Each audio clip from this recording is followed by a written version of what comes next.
Haka jingalang ka balapenlong daga seng Jaintia National Council kata haka neutrik ubnail ber arjar san haka sinong kleriat ka badairu ka headquarter jongga East Jaintia Hills District haka bah haka nigasngi ki seng halang na ki baper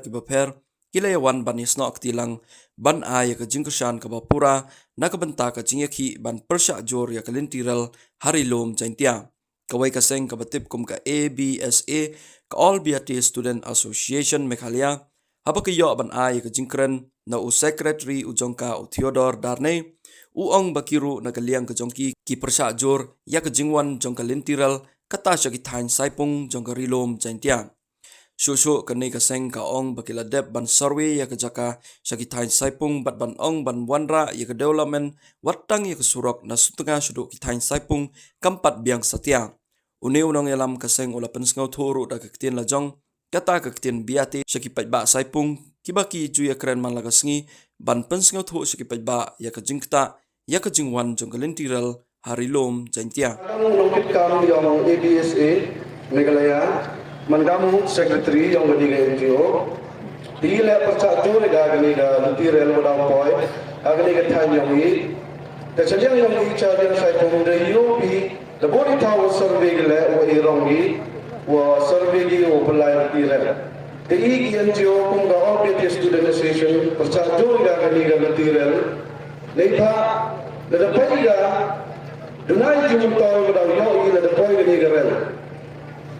Tegak ada eklam Secretary JMC itu le, dong influx kita the main problem. The influx, tonton do influx mukoi bru berdasarlah, the influx kepunjat dan the influx jor ke, the point ni kerana dong ki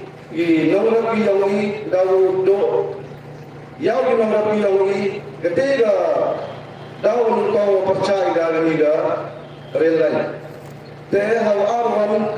katanya itu dan binaba di development le itu serok le di ubiga setengah masa itu le wadang si serok ada M scheme wada bogi tang wada tejo umpen lagi ini serok lepai teh le dawa ini sarkar yang cina cogi ini serok le pembiang cogi kami jam dua kodok dua kami yang ini teo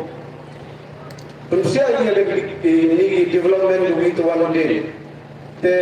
kelam selama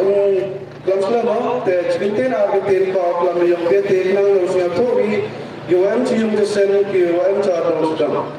ilo mong tak buani exam mani cowe mangi wan suria masadi ta mulai di wan sura on BRT Student Association dengar muna na tak ki abi pui tak ju ki railway line ni ko orang ye abi pui tak anita ki railway line itu nya sa tak ju Hi ahulu tahi matang, ai siapkan, merakan. Nam zagen ai semua poin nam yang ini ditinggalkan. Hi ILP itu bialang no sikahin. Hi rel line yang kami komunikasi ada kasih ini komunikasi dengan tumpian, ada titik tucana komunikasi no kali. Jangan soal no dengan no kamu melacung ramat antar sigin. Katanya kaki titik ini. Teh komunikasi pun macamnya.